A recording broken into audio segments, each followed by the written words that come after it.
meu Deus, São são duas. duas É, moças. duas. Qual o nome Foram delas? Safira e Cacau. É mãe e filha. Ah, que legal, que bacana. É, animal é um pouco, é hoje parte da família total, né? É, Muito bacana ver como, além de um objeto de afeto, está tomando uma outra dimensão, assim, na vida das pessoas. é. O que eles falam assim que o problema é a humanização. Mas o conceito de família multiespécie é real, porque é isso. Eles fazem parte da família, como animais, não como humanos, né? Então, eu acho interessante isso. Só não é benéfico a humanização dos animais, que é o patológico da coisa.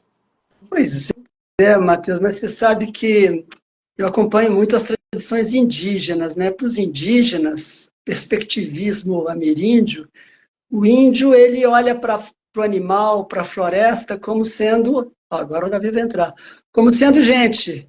O que muda é Olha a só. forma, né? O que muda é a forma. Eles têm alma, eles, né? Sim, E claro. então, na perspectiva ocidental, é essa coisa diferente, né?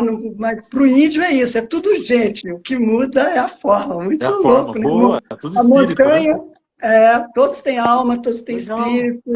E só que tem uma forma diferente, é muito interessante. Eu gosto muito, tem um filósofo brasileiro, Viveiro de Castro, que tem essa tese do perspectivismo. Estou até fazendo umas aulas de filosofia na PUC, como Que, ouvinte.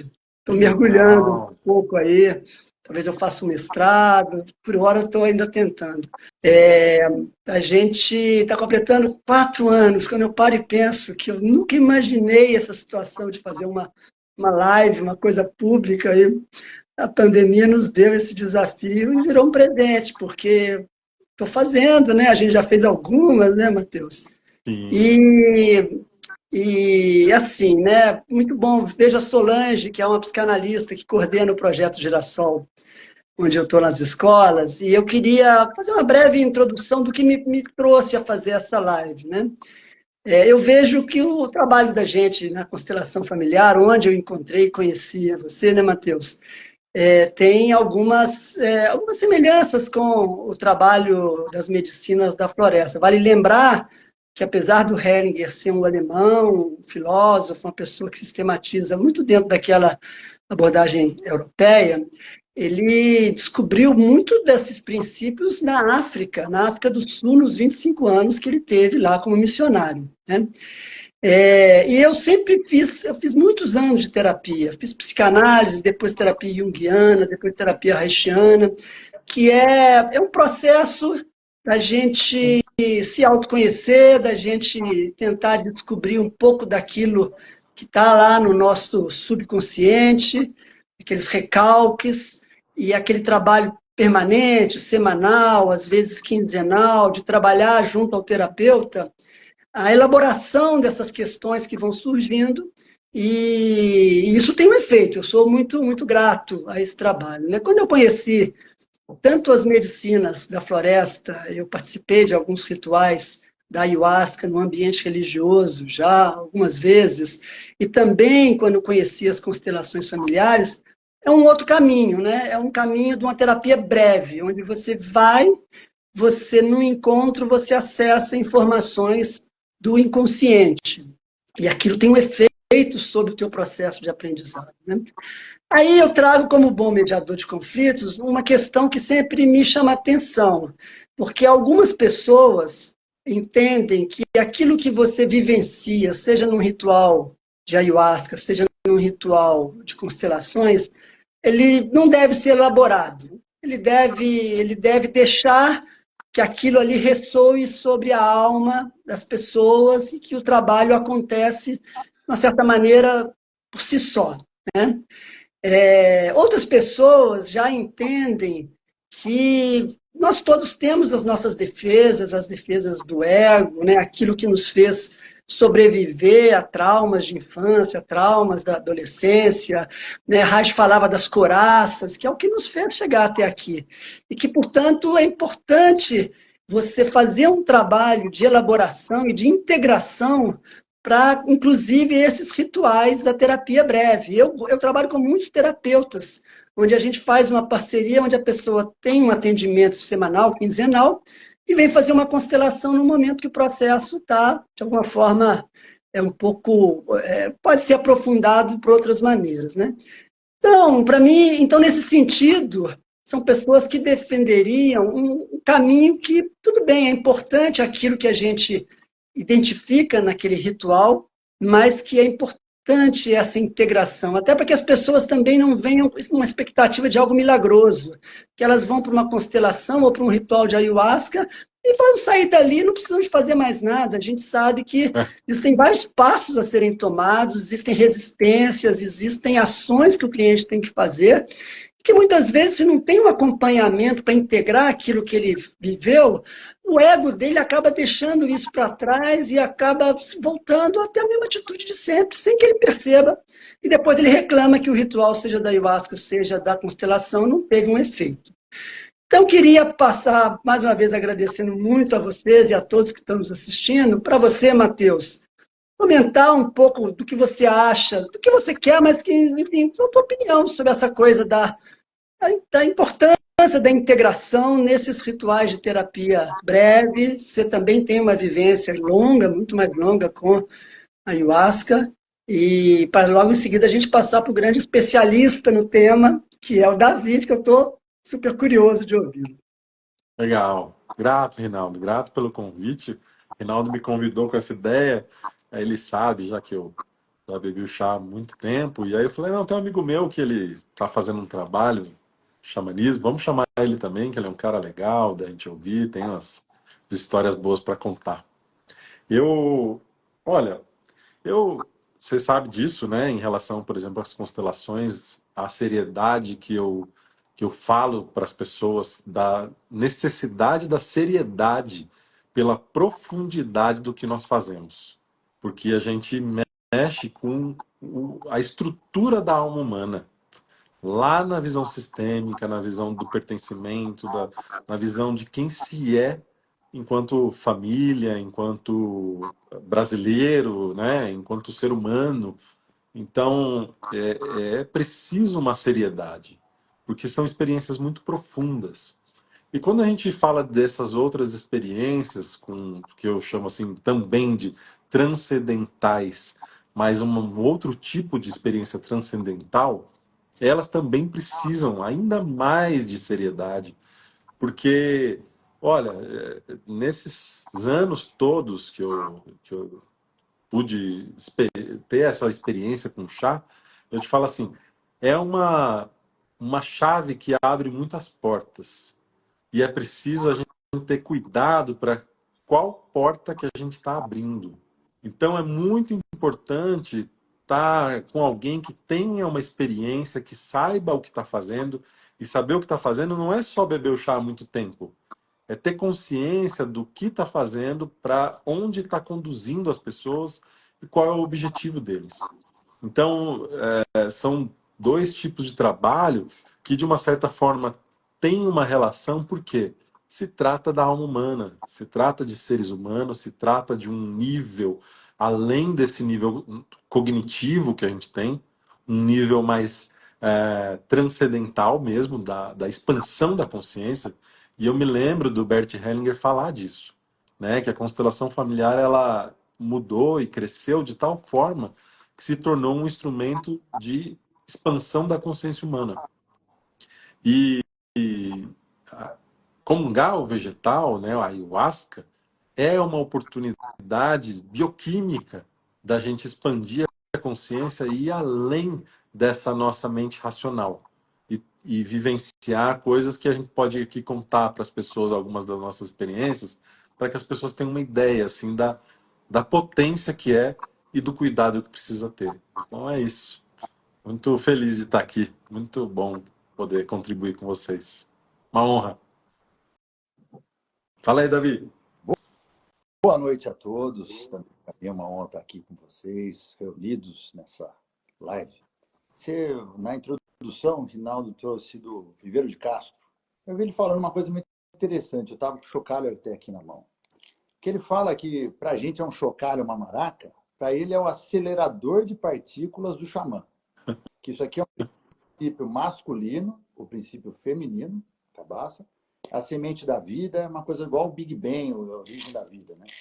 E o xamã, ele entra nesse link que transcende justamente o que o Matheus estava trazendo, que transcende um pouco essa parte mais, a visão mais mental, mais concreta, mais psíquica, que a nossa cultura europeia, assim, que herdamos, né, é uma coisa de ter uma saturação do tanto de informações que a gente tem.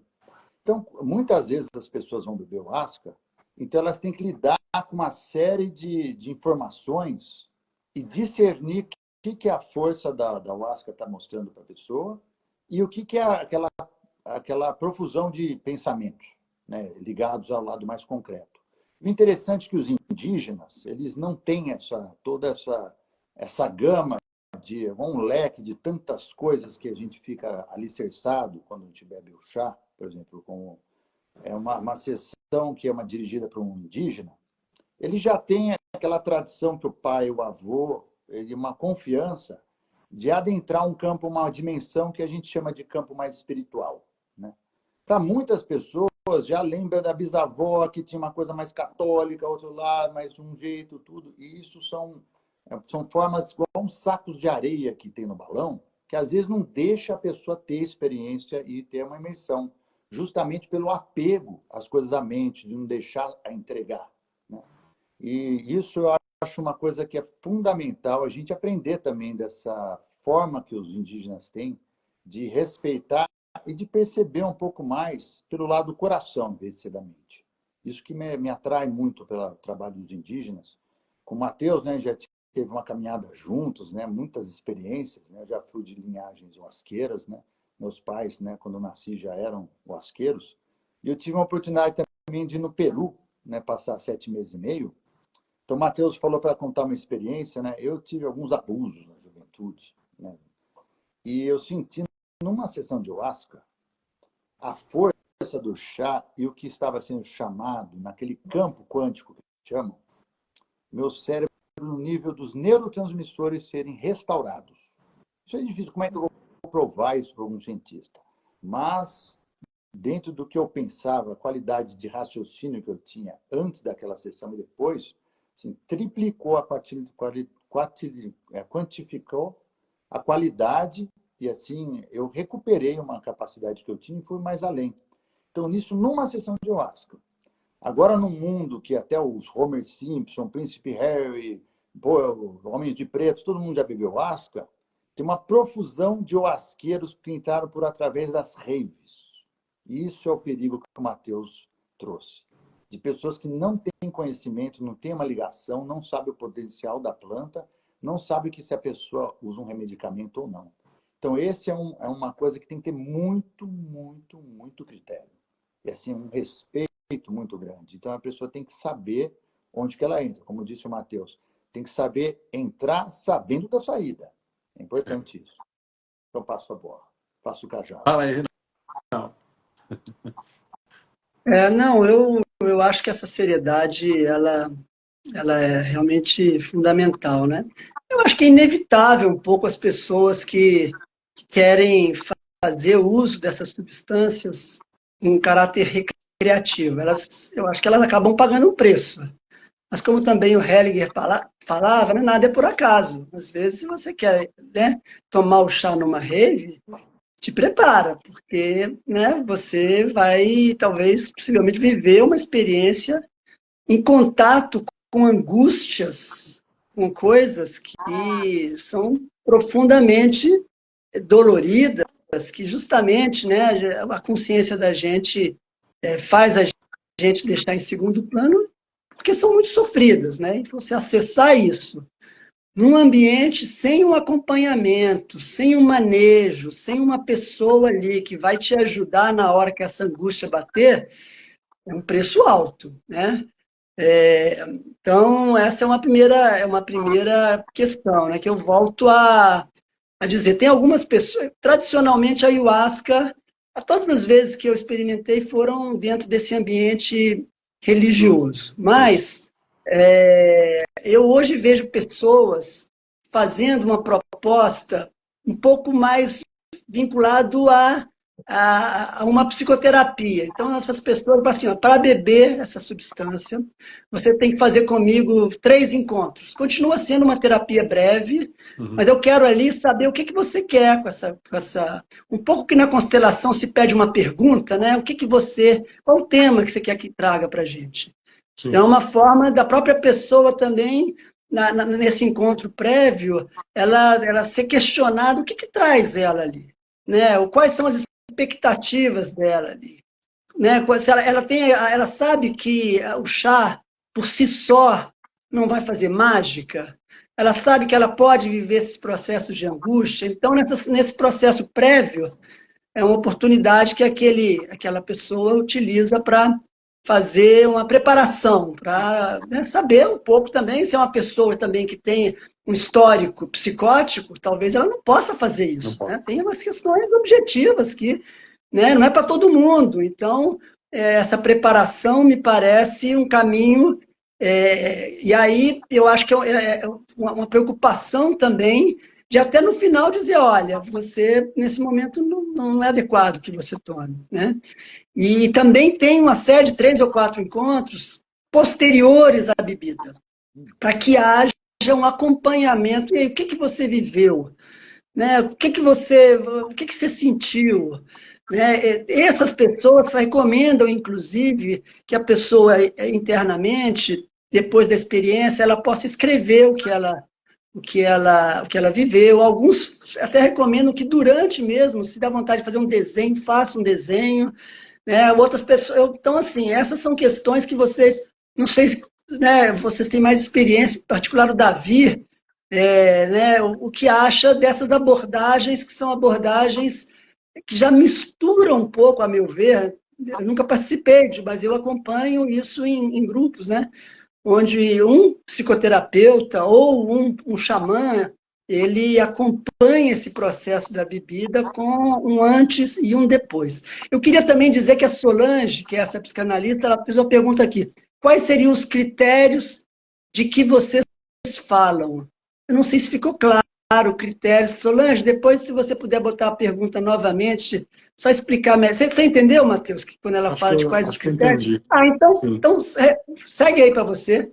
E aí a Olha, gente vai batendo a bola. Incentivamos muito as perguntas. é, Muito bom a gente poder dialogar com quem está assistindo. é, eu também acho muito legal. Eu gosto muito de responder perguntas.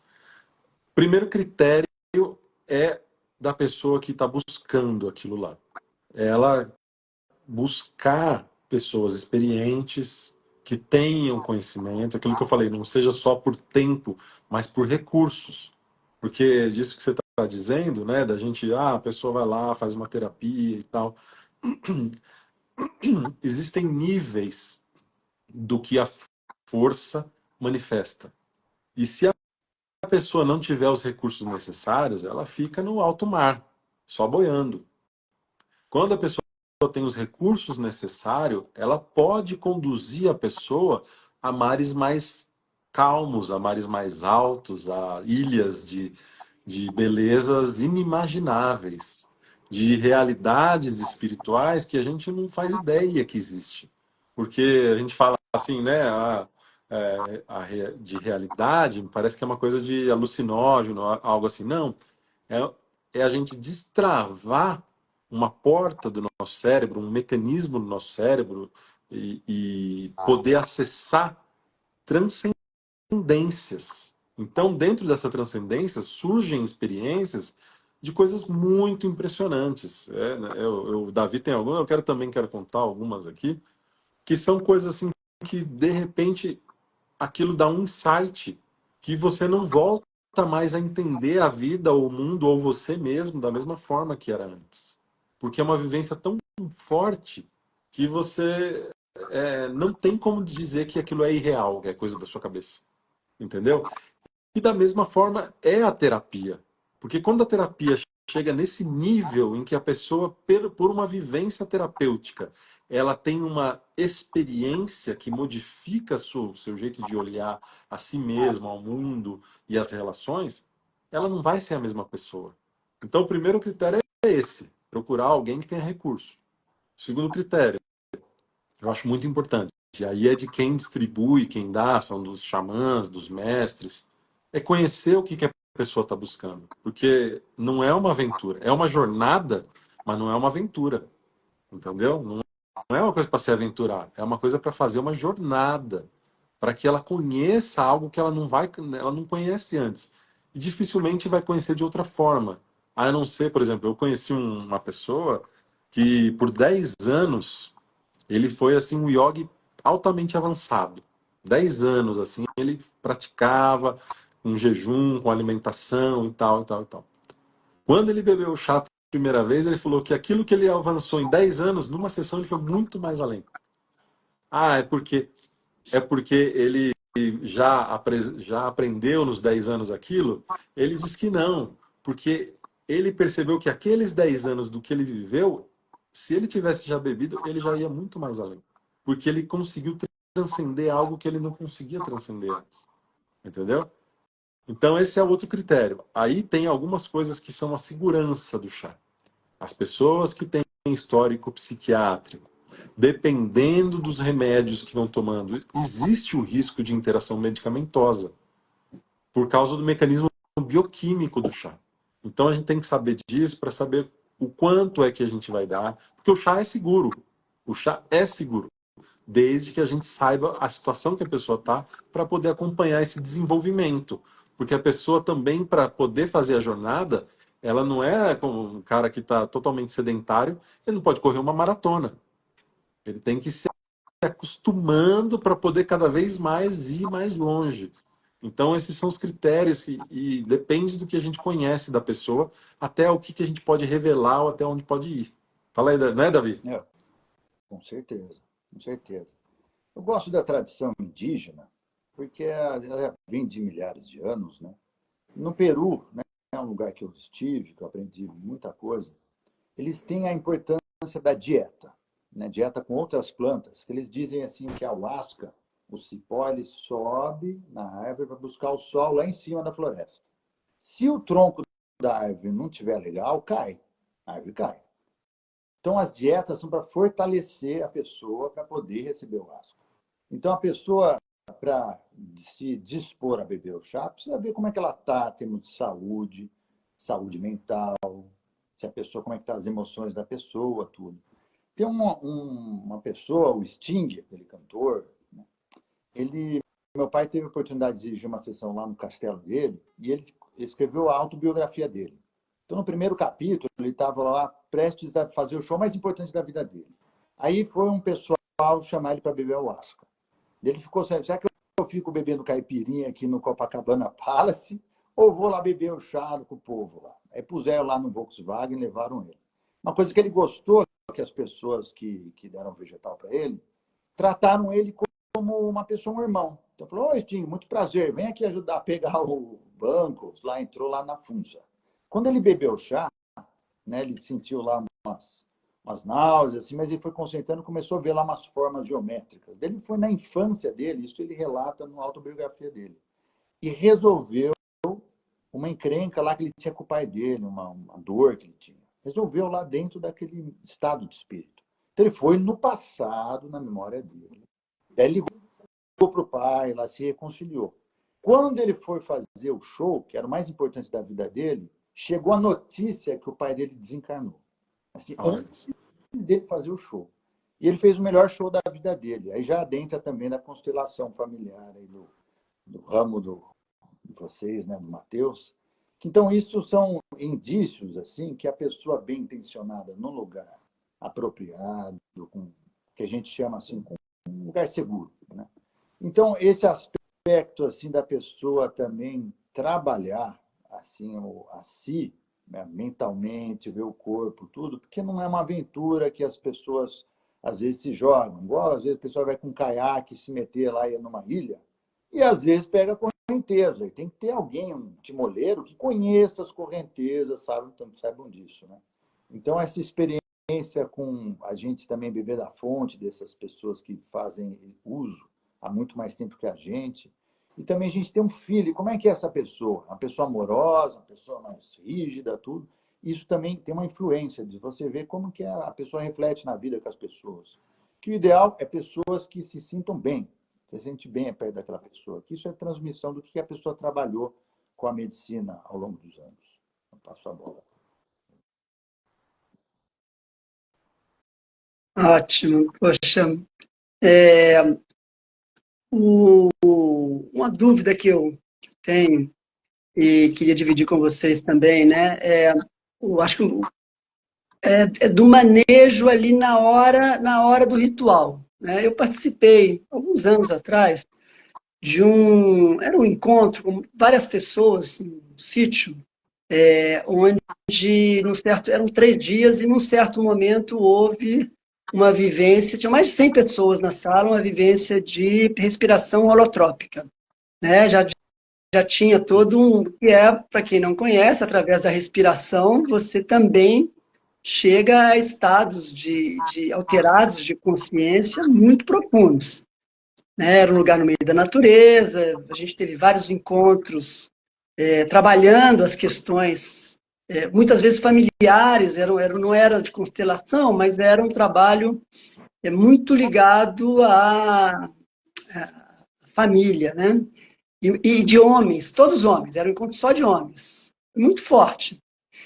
E lá pelas tantas, a gente foi para o salão, tinham vários facilitadores, e todos nós fomos colocados né, numa esteira, com os olhos vendados, e aí tinha uma música bastante vibrante, e aí tinha as orientações da respiração, e de fato foi uma jornada, no meu caso, foi uma jornada do meu parto, assim, uma coisa que eu tive parto por fórceps, é uma questão sempre muito polêmica nas minhas terapias e tal, e ali eu vivi claramente fazendo o caminho da chegada de uma maneira facilitada.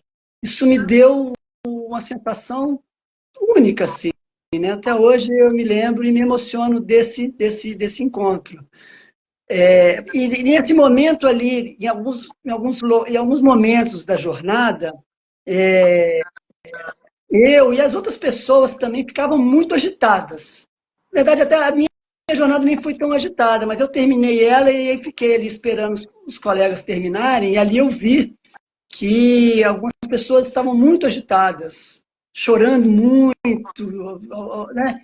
E quando isso também acontece com o ritual da ayahuasca, né? A gente vê que as pessoas, algumas vezes, elas se expressam ali sentimentos muito profundos, né? E nesse caso da respiração, tinha uma forma de manejo que eu achei muito interessante. A gente estava com os olhos vendados, mas alguém que a gente nem sabia quem era chegava ali, abraçava a gente e dizia: eu sou seu pai, eu sou sua mãe, eu sou a pessoa que cuida de você. Eu sou quem cuida de você. Ou alguma coisa parecida assim. E ficava repetindo isso, para a pessoa um pouco meio que se acalmar, né?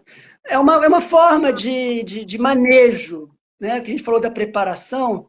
E eu queria também saber de vocês, que têm mais experiência nesses rituais, né? Diferente do Davi, nas vezes que eu tomei a ayahuasca, não houve esse tipo de abordagem. Eu até diria que eu tomei algumas vezes o chá no vegetal e outras no daime. Eu gostei sempre mais do vegetal, porque no daime aquela coisa ter que bailar, letras de músicas, a vez que o vegetal, quando eu tomei, eram músicas sem letra. Eu não sei também se eu estava na Amazônia nessa ocasião, então isso talvez... Mas o fato de não ter letra também me deixou confortável. E eu estava sentado, então foi uma viagem mais interna, que eu estava menos influenciado por letras de músicas, e eu gosto muito de música, então eu fico muito ligado nas letras. Então, dependendo do que aquela letra fala, eu entro na viagem daquela letra. Né? Se tem um sofrimento ali, eu entro na letra do sofrimento. Então, depois disso, eu sempre fiz em rituais onde a música era uma coisa... Sempre não, mas eu dou preferência para esse tipo de coisa. Então, eu passo a pergunta para você, Matheus, e depois para o Davi. Mas em nenhum dos rituais que eu fiz de ayahuasca havia eu pelo menos não presenciei assim, uma interferência mais direta naquela pessoa que está vivendo a experiência. É deixado um pouco que ela viva aquilo ali do jeito dela. Tem sempre uma fogueira, o que para mim é fundamental. Todas as vezes que eu começo a ter uma coisa mais profunda, eu me conecto com o fogo, isso tende a me acalmar, e tem aquele processo também de botar para fora, que é uma coisa de uma limpeza, mas eu não sei se cabe em algum momento do ritual também ter alguma palavra que possa acolher aquela angústia que, por vezes, acontece de maneira muito profunda. Olha, assim, é muito interessante essa pergunta e muito importante, porque, primeiro, assim, todo ritual, independente de onde seja, de qual religião seja, ele tem uma função, né, Rinaldo? Tem uma função de criar um ambiente, nesse sentido, quando é algo transcendente, independente da religião, de criar um ambiente seguro para se trabalhar com as forças espirituais, com as energias das coisas. Então, o ritual ele tem uma maneira de ser e não é só uma pura repetição. É uma manipulação, não é uma manipulação, mas é manipulação da força. É um jeito, é um direcionamento, uma palavra melhor, é um direcionamento da força. Seja num ritual de magia, seja num ritual da Igreja Católica, seja num ritual evangélico, seja num ritual com chá, seja num ritual terapêutico. Ele tem Quem está consciente do que está fazendo sabe que é um direcionamento da força espiritual, da energia que está acontecendo ali. Então, quando a gente percebe esse movimento nas pessoas, a gente precisa ter recursos. E um dos recursos é a música. Existem recursos que são as chamadas, e o Davi ainda tem os ícaros e outros recursos que ele vai falar a respeito, que são muito fortes. Tem as chamadas, que são orações. Eu acho tão interessante essa coisa das chamadas, porque os salmos também, né, foram feitos como músicas e eles eram cantados antigamente lá na Bíblia. Então as chamadas, essa coisa dos índios trazerem aquelas palavras dentro de uma força, e as forças espirituais que direcionam, elas têm harmonia. Então ela transmite a harmonia através daquilo. Então as chamadas têm isso. E aí, dentro disso, tem as especificidades. Luz, força, equilíbrio, tranquilidade e outras coisas mais que de acordo com a necessidade. E a palavra, porque a palavra é energia pura. A palavra são ideias que, quando ditas com intenção, é a reverberação do que está no coração da pessoa. E a força responde pela palavra. Então isso é notável quando a gente faz uma constelação e diz uma frase essencial. E toda a constelação se movimenta por uma frase que a gente diz. Assim também é nos rituais de chá, de ayahuasca. Porque quando a gente usa a palavra e direciona a palavra, isso leva as pessoas a ter sensações e alterar o estado. Então, não necessariamente a gente vai estar consciente do que a pessoa está precisando, ou está tendo uma memória da falta do pai ou falta da mãe, e está ali lembrando daquilo ou revivendo um trauma, mas a gente traz uma força de amor, de conforto, de luz, de presença de forças divinas, de Jesus, de Deus mesmo para a pessoa, e toda vez que Jesus e Deus se apresenta, a coisa melhora, né? É assim? Fala aí, Davi. É, eu vejo que as linhagens que a gente tem no Brasil já tem também no exterior, em muitos lugares do mundo já se bebe ayahuasca, né? Até no um grande produtor de café dos Estados Unidos, do Havaí, ele já está plantando cipó, porque ele sabe que no futuro vai ter um apelo grande. Então ele tem já está assim, digamos, se multiplicando, né? As pessoas têm experiência. Então, as linhas que tem, por exemplo, no Brasil, tem o União do Vegetal, tem o Santo Daime, tem a Barquinha, quando eles preparam a ayahuasca, eles colocam uma intenção do estilo do trabalho deles, para gravar ali no chá. Tanto eu já participei nessas três linhagens de preparos com a medicina. E assim, os cantos que eles cantam durante o preparo, lá macerando o cipó, né? Batendo cipó, colhendo a folha, lavando, alimentando o fogo. Então, cada assim, linhagem, ela tem sua especificidade das energias que ela quer transmitir de saúde, de evolução para o chá e as forças da natureza, o jeito que eles aprenderam também com os indígenas. Por exemplo, o mestre Irineu, ele teve uma dieta com a xaninca. Uma xaninca. O mestre Gabriel recebeu também o vegetal de uma pessoa que trabalhava com vegetal, que também recebeu lá dos indígenas, né?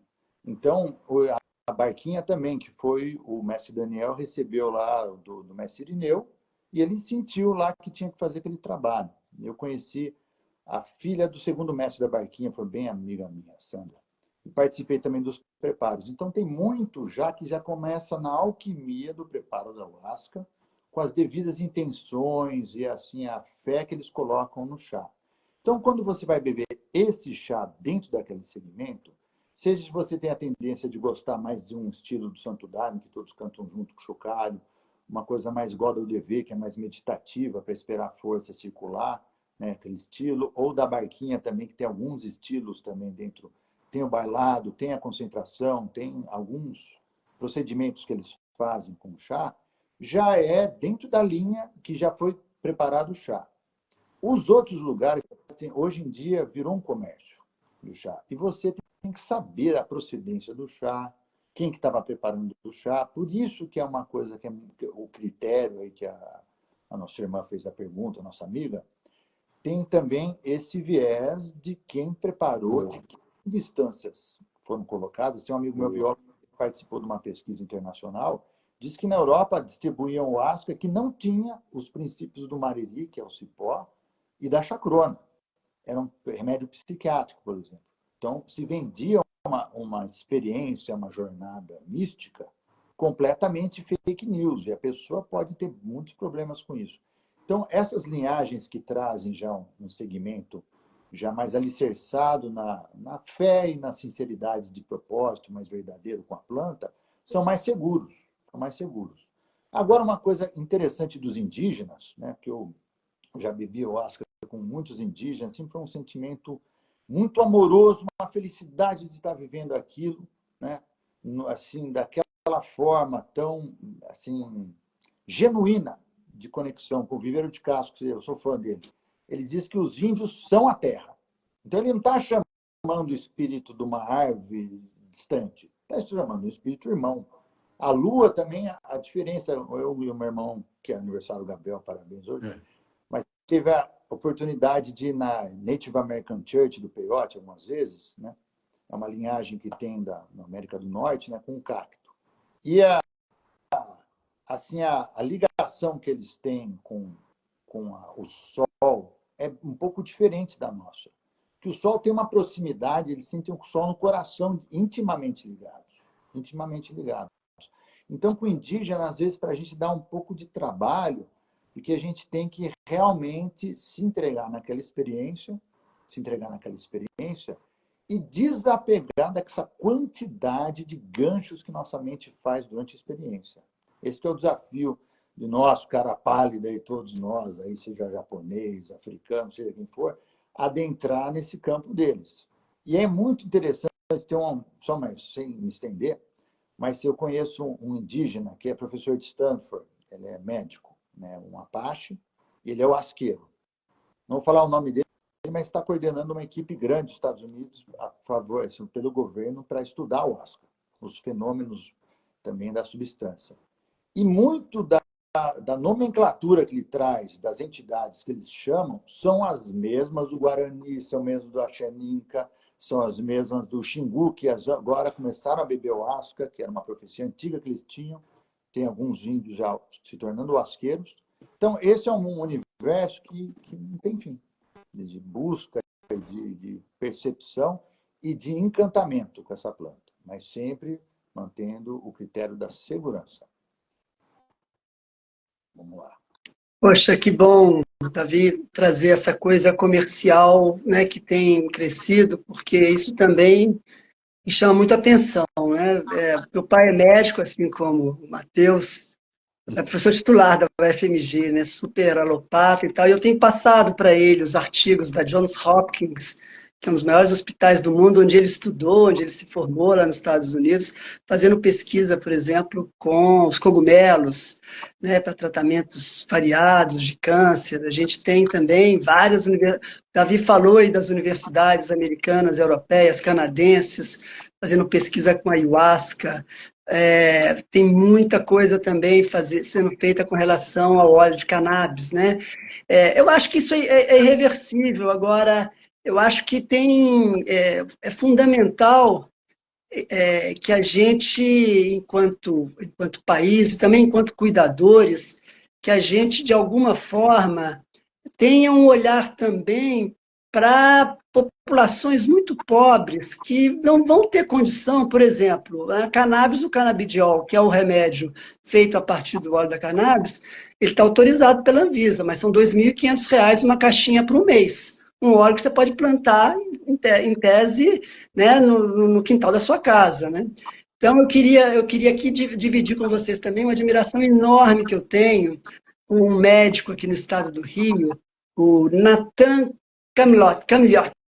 Ele entrou aqui, não sei se ele ainda está aqui, mas ele coordena um grupo que se chama SUS, né, com SUS, um pouco nessa ideia de democratização, Sustenta Cannabis, onde ele gratuitamente, através de reuniões virtuais, ele coordena grupos onde se tem todo o processo de acolhimento das pessoas às vezes muito pobres, que têm filhos com epilepsia, que têm filhos, avós com câncer, pessoas muito velhinhas, e que não têm dinheiro para acessar os medicamentos. Às vezes tem dinheiro, mas os medicamentos não fazem efeito, e ali, nesse grupo do Sustenta Cannabis, ele abre espaço para que as pessoas que já usam o óleo possam compartilhar suas experiências, né? Tudo gratuito, quer dizer, ele inclusive há uma preocupação para quem quer o óleo, é uma consulta para que a pessoa possa ter acesso a esse medicamento. Então, assim, eu fico me perguntando também para vocês, né, se conhecem ou se acham que bem-vindo Sami aí, que também é um parceiro das constelações importante. Fico perguntando se vocês têm consciência ou se acham oportuno também, no caso da ayahuasca, de se pensar em como ampliar o uso dessa medicina da floresta para além daquelas pessoas que podem pagar o que é legítimo que os rituais, né, organizem, mas que a gente tem um universo de brasileiros aí que estão totalmente desamparados, que têm doenças e que poderiam estar tendo acesso a essas medicinas e que talvez agora, com todos esses avanços das universidades europeias, americanas, a gente consiga que a própria Anvisa amplie isso para que a gente consiga democratizar também, né? Porque eu faço esse trabalho nas escolas de mediação comunitária. Eu acredito muito também nessa coisa de grupo de apoio, onde você fala do seu problema, o outro fala como ele resolveu, a outra fala como ela lidou. E esse grupo de acolhimento é tão importante também para aquilo que a gente falou no início, né? Tem o medicamento, mas tem o receio de fazer a primeira experiência e poder dividir com outras pessoas que também tiveram esse receio e poder, na hora que tiveram uma experiência, às vezes uma experiência ruim, né, ouvir o depoimento de outros para integrar isso dentro de uma lógica de acolhimento e de um processo que é um processo longo, não é só... Eu concordo, às vezes, num evento, assim como na constelação, assim como na ayahuasca, aquele evento a pessoa fala, nossa, isso valeu por 5 anos de terapia. Eu entendo, agora eu acho que aquela pessoa certamente também ela tinha um trabalho interno de autoconhecimento que fez ela chegar naquela situação e aquela situação ali projetou ela para um salto quântico, se a gente quiser usar uma expressão, né?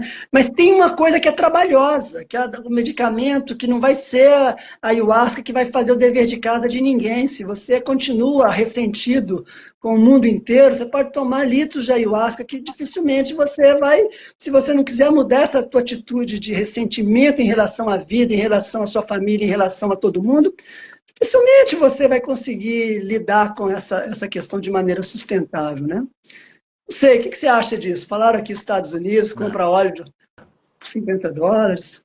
Fala aí, É, Matheus, passa a bola. o negócio é o seguinte, que assim, até onde eu sei, são estudos relativamente novos. Os primeiros estudos, vamos dizer assim, nessa época moderna com chá, que eu saiba, foi em 1993. Então, assim, de lá para cá não tiveram muitos estudos e depois, através disso, começaram. Eu até tive a oportunidade, porque eles não sabiam nem como é que o chá funcionava. E aí eu até tive a oportunidade de conhecer um neurobiólogo chamado Jace Calloway, que publicou diversos trabalhos a respeito da bioquímica do chá, e realmente são coisas muito interessantes, e eu imagino que de lá para cá está cada vez mais. Quando a gente fala da cannabis, o óleo de cannabis, né, ele é sem o THC. Isso é uma coisa importante, porque o efeito do óleo, ele tira aquele efeito da... Para alguns casos é indicado aquele efeito do THC, mas em alguns casos não é indicado. Então, ali eles fizeram uma separação e isso tem uma função. É a mesma coisa que a pessoa fumar maconha? Não, não é. Não é a mesma coisa. Entendeu? Então tem as suas funções, tem as suas aplicações, tem a dosagem, tudo isso é estudado. Em relação ao vegetal, isso é muito novo. E o mecanismo de ação dele é um pouco diferente. Por quê? A, o DMT, que é a substância, a principal substância ativa, né, psicoativa do chá, ele é uma substância que já tem no ser humano. Ele é uma substância endógena, ou seja, já tem no nosso corpo. Então ele é diferente, o mecanismo dele funcionar é diferente. E o que ele proporciona de experiência no chá é diferente da maconha, entendeu? Porque o chá, ele produz uma alteração de consciência onde a pessoa tem, a gente chama de mirações. A pessoa tem imagens, ela tem essas vivências e não é uma coisa só da imaginação dela. São coisas que vêm de fora, entende? Então, por exemplo, vou contar aqui uma experiência minha, só rapidinho, assim. É uma experiência longa, mas eu vou resumir. Eu eu estava na faculdade estudando biologia molecular, a estrutura do DNA e como é que funciona o DNA. E aí eu fui para uma sessão, isso eu tinha 22 anos, e comecei a pensar, né? Nossa, que coisa mais interessante que é o nosso DNA. Como é que é isso? Deve ter uma inteligência por trás disso que move, porque a enzima sabe aonde precisa cortar para abrir, para fazer a ligação, para produzir a proteína que a gente está precisando. E estava pensando nisso. E de repente, eu não sei se eu estava de olho aberto ou olho fechado, eu comecei a entrar dentro do tecido assim e comecei a ver os tecidos e via células grandes, parecia um filme. E de repente eu vi eu dentro do citoplasma navegando assim e vi as organelas de uma forma diferente daquilo que a gente vê nos livros e vi uma cromátide, um núcleo celular e fui entrando e vi a estrutura do DNA que é diferente do que a gente via no livro, pelo menos na minha imagem. E de repente eu fui avançando e vi as moléculas e depois das moléculas, de repente eu estava num lugar, num espaço que eu via rastros de luz. Eu falei, nossa, onde é que eu tô?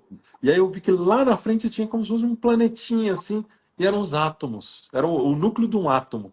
Foi, nossa, eu estou no núcleo de um átomo. Olha que experiência diferente para quem estava estudando biologia molecular.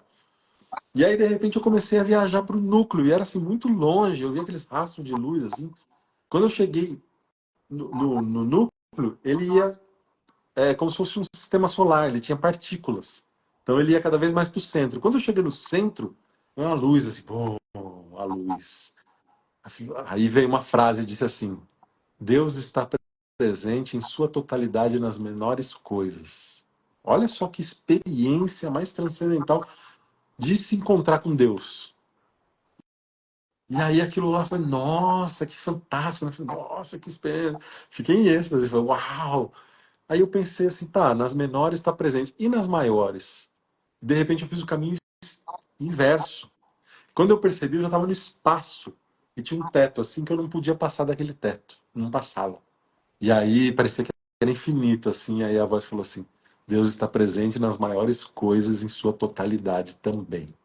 Então, são essas experiências que é mais do que uma visão da ação bioquímica.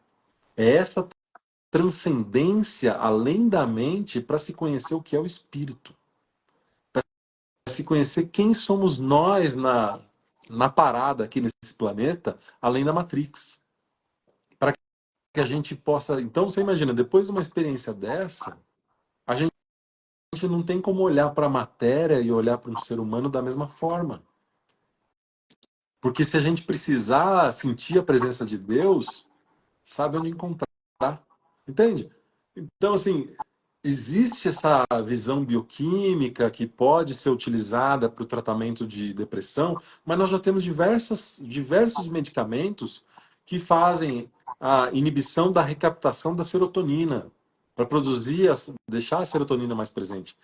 Mas o que a gente vê através dessa experiência é que não é só a concentração da serotonina. A medicina é a gente poder encontrar uma maneira de trazer luz para dentro do nosso coração, do nosso espírito, para que a gente possa entender melhor o mundo, se entender e saber o que que a gente está fazendo aqui. Então, para mim, assim, nós ainda estamos engatinhando nesse tipo de ciência, que ela tem uma função bioquímica e tal, mas a ciência vai além do que as pessoas estão pensando que é. Entendeu? Então, essa é a minha experiência com chá. Linda história. É. Davi, Então, fala aí, Davi. vamos lá. Nos anos 80, teve uma amiga nossa, Fátima, não vou entrar no É. sobrenome, uma neurologista, que era importante ter médicos bebendo ayahuasca naquela época no Brasil, justamente para o processo de legalização, institucionalização, de ficar uma coisa mais segura perante as leis vigentes do país. E meu pai, na ocasião, ela conversou com meu pai, que ele tinha dirigido essa sessão, e ela falou que tudo que ela pensava, ele falava uma coisa assim. Daí ele falou de uma palavra que ele aprendeu com o antigo da floresta, a usar a palavra telepatina. A telepatina é a capacidade de conexão, de ligação de pensamento mesmo. Uma vez o Matheus contou essa experiência, eu lembrei de uma experiência aqui, que eu estava no Cruzeiro do Sul, lá na floresta amazônica, eles preparam uma ayahuasca muito maravilhosa. Eu consegui enxergar, né, de olho fechado, como se fosse um rio azul. E o rio azul passava por entre as pessoas, né? É como se fosse assim um nível que, por exemplo, os espíritas chamam de psicosfera, o lugar dos pensamentos, tudo. E ali, dentro daquela força da natureza, tinha um rio azul que era ligado ao chá e conectava todas as pessoas, estavam conectadas, né? Eu sentia que passava por dentro do coração, dentro da consciência, do cérebro, estavam todos banhados, imersos naquela realidade, né? E essa nossa querida amiga, ela começou a desenvolver alguns estudos. Então, a origem, assim, sei que é dos anos 80. Então, essa capacidade que tem, aconteceu já comigo, assim, algumas vezes, de saber que uma pessoa ia colocar uma determinada música peruana. Exatamente uma música, eu tinha certeza absoluta, a pessoa foi lá e colocou, né? Então, tem essa capacidade que os indígenas já têm de adentrar isso, né, com muita confiança e naturalidade, né? Naturalidade. Que a gente tem esse treinamento mental do controle, de saber, né? Ainda mais nós brasileiros, quando aparece uma cobra, é tudo especialista. Todo mundo sabe que é cascavel, que veio lá de Mato Grosso, que não sei o que lá. Todo mundo já tem essa tendência a ser tudo meio especialista, né? E nesse campo, né, é mais a ver com sentir, com a percepção, com a intuição, é o outro lado do cérebro que funciona. Nosso cérebro, a parte concreta ali das coisas, mais manual, vai até um ponto. Aí tem esse aspecto mais místico que acontece, né? E eu pude, por exemplo, foi falado da cannabis, eu visitei um templo budista lá no Nepal, numa cidade de 4.000 anos. E o templo tinha as folhas da cannabis, que era assim, é como se fosse a coluna vertebral daquela tradição. Então tinha um que era do Shiva, que é uma entidade já, uma divindade que eles já cultuam há muito tempo, né? E uma outra ligada à saúde também com a cannabis. A forma que eles têm com a ligação com a planta é um outro universo. Não tem coisa de fumar, é uma coisa mais ingerida, uma coisa assim. E a gente conhece muito bem isso, que quando entra money na história, aí existe um outro setup, uma outra estrutura.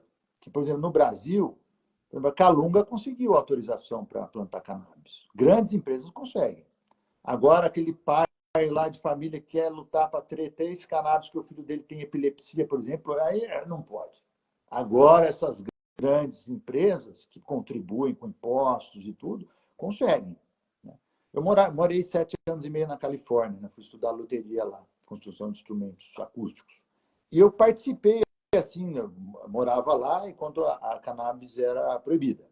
Então, teve um dia que determinaram que ia ser liberada, então limpou da ficha lá das pessoas, digamos assim, todos que tiveram histórico com problema com polícia com cannabis foram liberados e sumiu a ficha. Todo mundo tinha aquela apreensão que ia ser uma encrenca tremenda. A criminalidade caiu, assim, a profusão de fazendas para fármacos, que tem a principal espécie que faz o CBD, né? Que não é o THC, o CBD é a substância um pouco mais difícil de tirar, que tem essas beneficências de saúde que são incríveis, que a espécie chamava hip disappointment, é o desapontamento do hippie, que não tinha absolutamente nada ligado ao negócio de barato, não tinha. E era substância, fármacos. Então, no mundo inteiro, os países já desenvolvidos já estão vendo que assim, a força que isso tem de saúde e de baixo custo, conforme a nossa irmã disse que é 50 dólares um tubinho que dura um tempão, isso já vem sendo legalizado nos países. Agora tem a coisa da indústria farmacêutica. Eu não vou entrar nesse mérito. Que aí a gente ouviu uma palestra do Siddhartha, que eu recomendo muito, né? O Siddhartha, como se diz, esmerilha esse assunto. É uma pessoa que esmerilha, né? Então, assim, a quantidade de positividade que podia gerar, né? Mas aí o que acontece é que nós, né, temos essa tradição da política um pouco mais conservadora, tudo, que tem esse apelo um pouco mais com umas ideologias, uma coisa mais assim, de vincular coisa de hippie, essas coisas, sem ver a parte fundamental da saúde. Por exemplo, de epilepsia, de Parkinson, e zilhões de outras coisas. São 600 tipos de coisas que podem ser tratadas, até mais. Mas lembra que na Califórnia dizia 600 tipos de coisas. E tratamentos muito caros com medicamentos assim, convencionais, que seriam extintos. Então, nesse sentido, também tem esse apelo financeiro, que é uma coisa que às vezes dificulta a facilidade das pessoas encontrarem saúde por métodos tradicionais. Passo o cajado. Passou?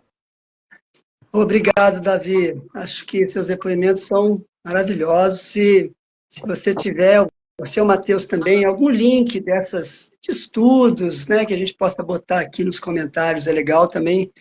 Eu vou colocar aqui. Vou colocar também o contato desse coletivo Sustenta Cannabis, porque lá eles têm também advogados que voluntariamente têm apoiado famílias pobres para conseguir o habeas corpus preventivo junto ao judiciário para plantar um certo número de plantas por quando se comprova que tem um filho com epilepsia, que se tem um parente, né? Então, assim, eu sou mais otimista que o Davi, eu acho, né? Assim, eu sei que tem muitos interesses aí da grande indústria. Eu também gosto muito do Siddhartha Ribeiro, né? Siddhartha é diretor lá do Estudo Cérebro, lá da Universidade Federal do Rio Grande do Norte, e ele é uma das pessoas que fala que durante os últimos anos, apesar de todo o conservadorismo, essa pauta da cannabis, ela avançou, e avançou porque são 3 conjuntos de fatores que hoje apontam na mesma direção. Quer dizer, você tem a indústria farmacêutica percebendo que isso gera dinheiro, você tem famílias né, senhoras que estão ali com seus filhos, com muitas dificuldades, e que a medicação não faz efeito, e quando dá o óleo para a criança, às vezes para o bebê, o resultado é tão surpreendente, não é à toa que teve um programa do Globo Repórter recentemente sobre a cannabis, né, que as mães vão para a porta do Supremo, do Congresso, se precisar, para dizer, olha só, vocês não vão. E o terceiro fator são as pesquisas acadêmicas, que ficaram suspensas na década de 70, 68, 70, 80, por conta da lei contra as drogas lá do governo americano, mas que agora, vários anos depois, né, com esse surto de doença mental, de suicídios de soldados americanos que vão para as guerras e não respondem quando voltam a medicamentos alopáticos, e essa coisa de também jovens, muitas vezes, com depressão, sem conseguir dormir, onde, né, esses medicamentos estão sendo estudados nas universidades e agora, então, assim, essas três forças sinalizam que talvez, não sei qual será o prazo, mas não dá para imaginar que isso será suspenso. Isso vai acontecer, e eu acho que tem muita gente competente, como o Siddhartha, que tá bancando aí esse debate, que está pautando esse debate e levantando a importância de você regulamentar de maneira que não fique exclusivo para as grandes indústrias farmacêuticas poderem distribuir e isso continuar inacessível para a população mais carente, né? Tem uma pergunta aqui de uma pessoa, são as mais variadas experiências com substâncias químicas, vendendo como medicação, a ayahuasca perde a função de ampliação de consciência espiritual? O ritual é importante para a condução do espírito? Eu vou deixar para vocês responderem, mas da minha pequena experiência, acho que o ritual é fundamental, assim, né? Você fazer isso comprando isso numa prateleira de qualquer pessoa que vende, ou mesmo fazer isso numa balada, você pode fazer, mas o efeito terapêutico fica muito prejudicado e a angústia é muito forte. Eu conheço pessoas que fizeram esse uso da ayahuasca e que falaram, nunca mais me aproximo desse negócio. As pessoas, no meio da festa, iam para o banheiro e ficaram com diarreia no banheiro a noite inteira, porque não conseguia parar de vomitar por cima, vomitar por baixo. Então, assim, né, quer fazer sem um ritual, quer fazer sem uma condução. O espírito, ele sabe quando está sendo respeitado e também sabe quando não está sendo respeitado. Essa é a minha humilde opinião. Vocês dois deram depoimentos lindos sobre as viagens que vocês tiveram, né? É um pouco essa viagem mística. Confesso que eu nunca tive uma viagem desse tipo. Agora, eu vejo muita gente que, ao ouvir essas experiências, elas se aproximam da substância com essa expectativa. Elas querem porque querem sair do seu ego, elas querem se sentir parte do Deus, elas querem e já chegam com essa expectativa, né? E muitas vezes, nesses casos, tomam uma dose muito alta. E a experiência geralmente é muito, muito frustrante, né? A minha primeira experiência com a ayahuasca também eu era muito jovem. Eu tomei uma dose alta, achando que eu queria ter uma experiência como essas, e foi uma experiência muito ruim.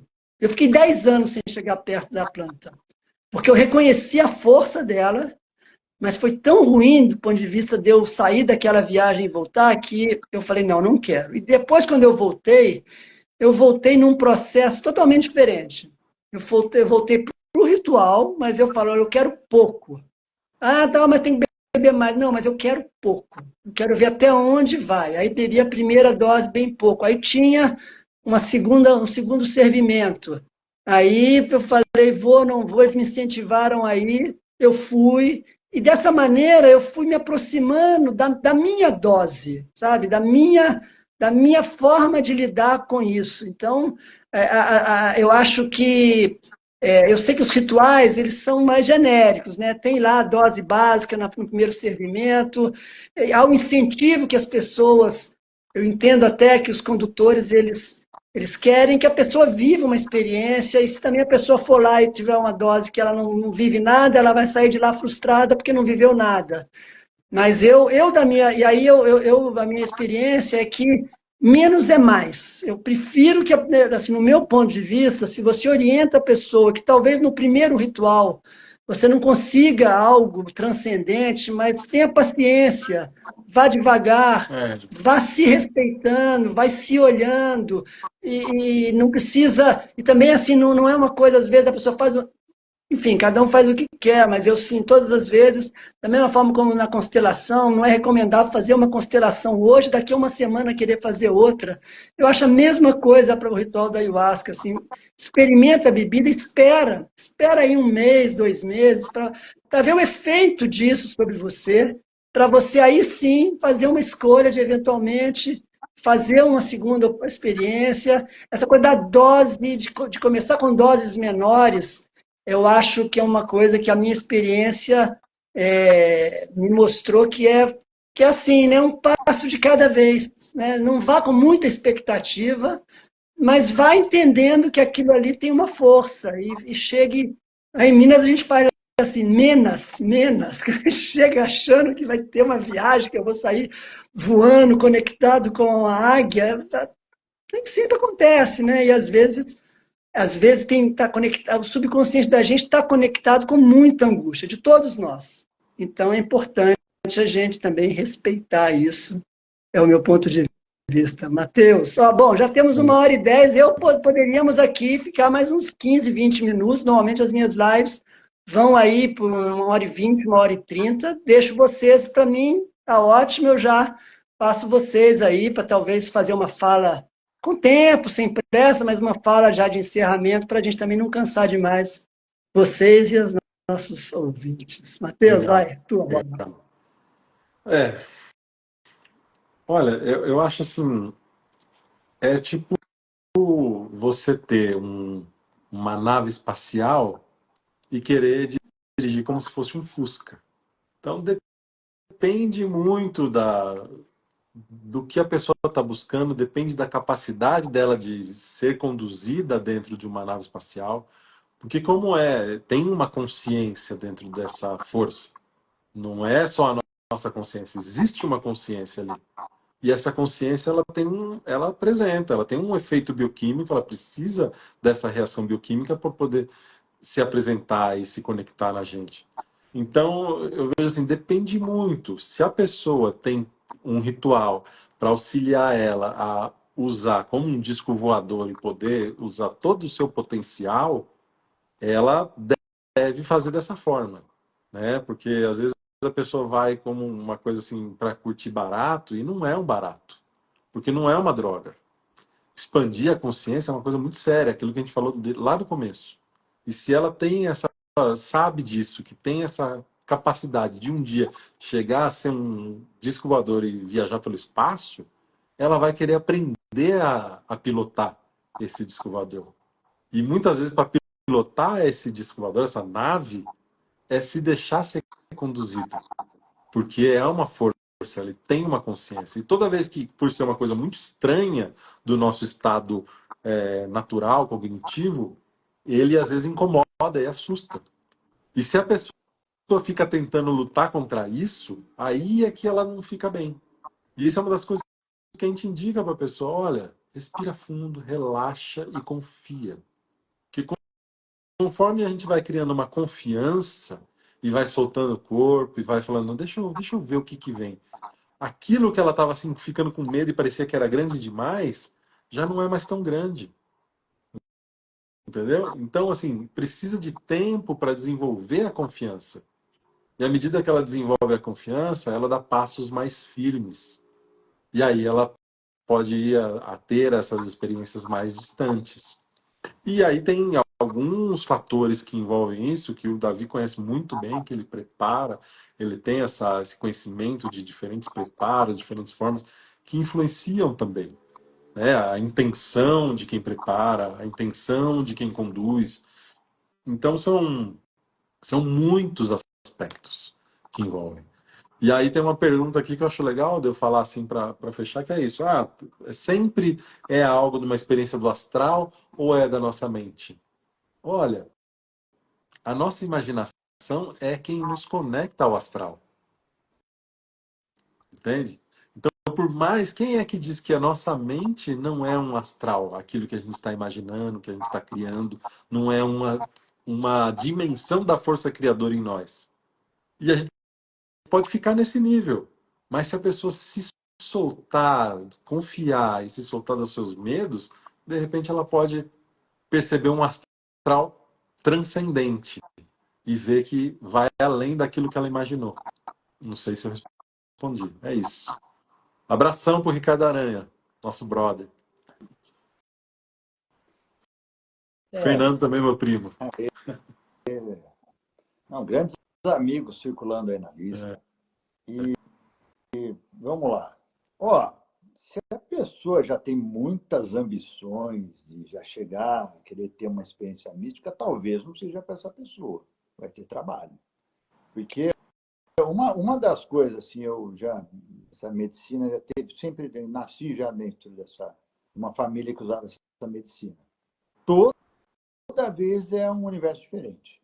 É muito raro você ter uma experiência parecida com a outra. E assim foram muitas vezes, né?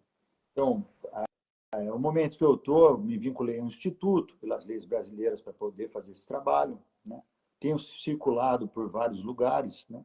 E a gente vê que é uma busca genuína das pessoas por algo que responda algumas perguntas que as pessoas têm, né? A medicina, ela pode ser um veículo, pode ser um veículo. É importante a gente ter assim a percepção, tá com o radar, olho vivo, faro fino, não tem aquela expressão antiga, de não entrar em barca furada. boa. Pessoas que já demonstram muita habilidade, assim, que a gente vê em profusão de internet, de pessoas oferecendo rituais e tudo, como a síntese de ação perante a necessidade das circunstâncias daquela pessoa que quer ter uma experiência, ela vai achar aquilo um bálsamo. Aí você já entra num momento ali de desconfiança. Porque quando a gente entra numa experiência, a confiança nas pessoas é fundamental. Eu faço uma analogia com o mar. Tem um amigo meu, uma pessoa que chama Robin, ele surfa aquelas ondas mais altas do mundo lá de São Francisco. Ele não começou de uma hora para outra, desde pequenininho, com a pranchinha, moribug ia lá e tal, uma mais alta, até ele encarar. E ele falou, toda vez que ele vai encarar, ele sabe que pode ser a última onda da encarnação dele. Toda vez. E ele tem um respeito pelo mar, um respeito assim, e ele se sente reenergizado toda vez que ele vai, né? Mas tem isso. Então, num mundo que as pessoas às vezes propõem experiências místicas, vai lá resolver todos os problemas, grilo com o pai, com a mãe, com a mulher e tudo, né? Desconfie. Eu acho que assim é muito importante a pessoa ter 70% pelo menos de intenção ali e confiança. Não dá para, vamos lá ver qual é que é. Eu não tenho condições de falar para a pessoa que está a fim de ir lá, porque eu já conheço muitos casos de situações que eu não vou trazer aqui, de pessoas que entraram e um xamã do Peru, uma pessoa que chama Jacques Mabit, é um médico francês, eu tive a oportunidade de conviver com ele, Carroz, uma pessoa que tem muitos ícaros conhecidos, são pessoas assim que foram como Cruz Vermelha para o Peru tratar dos axanincas lá e viram a possibilidade de abrir um centro de pesquisa de planta e medicina tradicional na floresta amazônica para usar essas tradições mais antigas de dietas, tudo para as pessoas. Então, a forma que eles entraram, não entraram os médicos, eles entraram com humildade, para conhecer o que aqueles irmãos tinham para oferecer. Então, essa da pessoa ter o timoleiro mesmo, assim, o diapasão que a pessoa tem que estar, é passarinho. Vai lá, pequenininho, entra. Então, essa coisa de sair já querendo beber chá e tudo assim, não é por aí. Não é por aí. Porque o trabalho começa depois da sessão. Né? Teve uma ocasião, por exemplo, uma revelação que eu tive esses tempos com o chá, que ela vem na linguagem de cada pessoa. Teve lá uma pessoa que teve um desentendimento comigo, viajou, digamos assim. né, uma pessoa próxima. Eu tinha bebido chá, assim, e veio uma situação que, para mim, na minha linguagem, na minha, assim, que ilustrou bem o enredo que eu estava precisando resolver, foi que eu vi como se fosse uma tábua redonda do Rei Arthur, onde tinham presentes, por exemplo, um cacique africano, da encarnação que eu tive lá uns 20 mil anos lá atrás, que era o cacique africano. Um cacique Cheyenne, um japonês mestre Zen lá. Tinha vários. E eles falaram assim, vamos ver como é que o Davi vai resolver essa situação. Daí eu, já querendo... Então, a Ayahuasca mostra isso, que às vezes não é ação-reação, ser primitivo, machão, resolver as coisas assim. Você tem que fazer o que é certo. Uma das coisas que eu aprendi que é bonito do mestre, de um patrão, de um chefe, o chefe faz o que quer, o mestre faz o que é preciso fazer. Então, nessa consciência que a gente, quando bebe a planta, a medicina, recebe a medicina, o importante, dizendo, o autoconhecimento, a humildade, você reconhecer que você quer ter alçar uma estatura espiritual melhor que você tem. Então, você tem que ser condizente com o grau espiritual que você quer ter com as suas ações, que elas sejam filtradas numa harmonia mais pacífica. Né? Então, nessas circunstâncias, eu imaginei e falei assim, não tem para onde correr mais. Eles estão observando eu, quero gabaritar o Enem. E esse é o propósito da medicina, para a gente poder ser melhor com as outras pessoas no trato. Por exemplo, leva uma fechada de trânsito, fica maneiro. Seja gentil no trânsito, gentileza atrás de gentileza. Então, esse é o viés mais confiável da pessoa entrar no chá. Então, cuidado que hoje temos bruxos.